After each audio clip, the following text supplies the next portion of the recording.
Far Cry 5 moves the series to the crazy cult-controlled mountain ranges and forests of Montana, USA. What results is an incredible looking and sounding title with most of the tried-and-true gameplay formula fans expect intact, and is largely as fun as it's always been, but with a story and characters that fall completely flat and less polished than previous installments. Far Cry 5 ends up being a fun gunfire and explosion-filled time that never truly fulfills its own potential.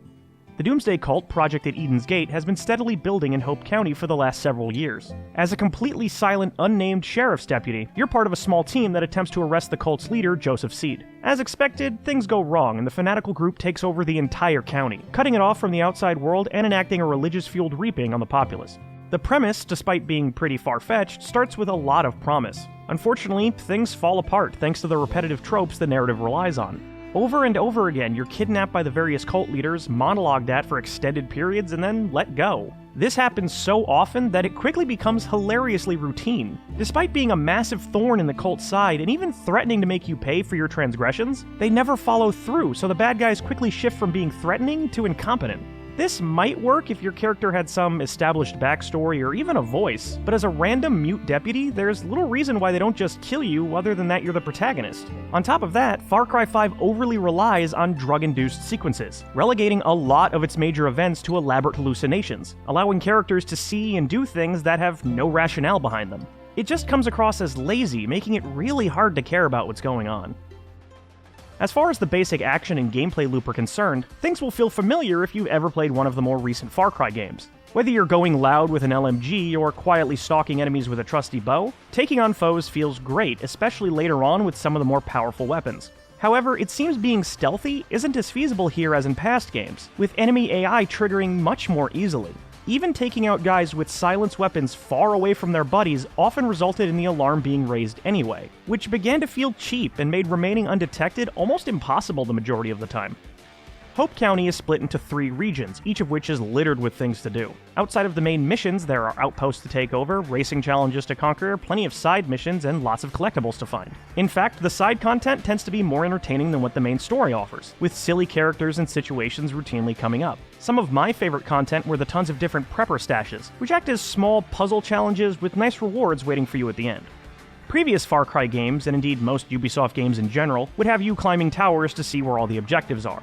That's no longer the case in 5, instead having missions revealed to you through conversations with NPCs. This does make things feel more organic as you're always given context for your activities, but also results in a good deal of irritation. Aside from having to track down people to talk to if you're not in the mood for any missions currently marked, dialogue routinely gets cut off before it can finish. These interruptions prevent the mission from being marked, forcing you to re-listen to everything that was just said. This happened with such frequency that halfway through the game I ended up just skipping the flavor text to ensure I wouldn't have to hear it twice. It kinda made me wish for the return of the usual towers to climb. Microtransactions are present in Far Cry 5 in the form of silver bars that can be purchased with real money, which can be used to buy special weapons, vehicles, and outfits for your character.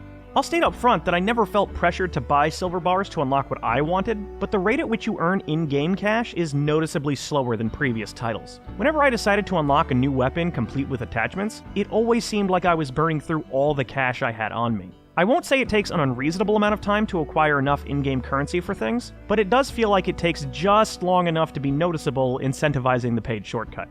Finally, there's Far Cry Arcade, a level editor complete with assets from various Ubisoft properties. While I lack the creativity and patience to make anything worthwhile, the tools are there to make some neat custom levels, provided there's a community for it. Nothing I played in the first week of launch really blew me away, and the competitive multiplayer component of it is just bad, but this feature does at least have the potential to be really cool. I enjoyed my time with Far Cry 5 the whole way through, but my levels of enjoyment diminished the longer it went on. Shooting and blowing up cultists is fun throughout, and the setup had me really interested to see where it was going, but the story and characters ultimately disappoint, and some of the changes made to the formula aren't necessarily for the better. If you want more Far Cry, this delivers exactly that, and I guarantee you'll have a fun time playing it. But I do think it's lacking when compared to some of its predecessors. Far Cry 5 gets a 7 out of 10.